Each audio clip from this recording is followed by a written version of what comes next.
People don't realize the logistics of planning this. If you were going to have a wedding with, I would say, more than just a couple of guests, more than a few guests with you, Yep.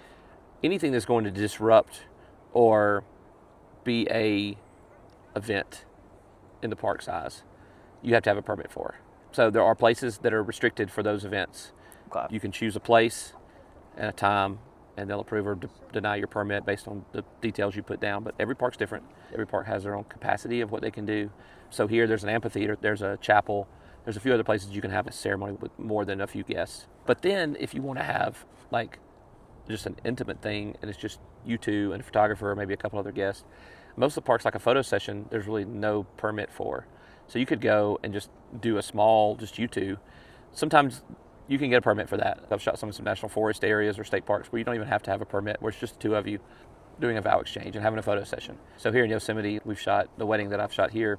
They had a permit for the beach to do their ceremony at that time, but didn't have any guests or anything like that.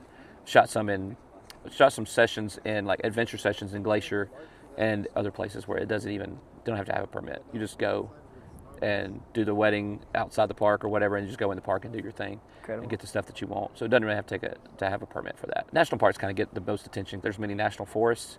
Yeah. There's a lot of international areas. I know some people that shoot a lot of weddings in the Dolomites in Italy. People might want to go to the French coast or something like that and do it. They might want to go to Australia or New Zealand or somewhere like that and do it. I've been to tons of national parks. I'm like, I would love to shoot a wedding right here. Yeah. It'd be amazing. But that's the thing that people don't really look into. They don't think about the planning and the logistics. The more people you bring, the more logistics you've got to have involved. And when you're traveling somewhere, it's the same as if you're traveling just for fun. There's some planning that goes into it, but it doesn't have to be something that you have to have this whole event planning like you would on a wedding day.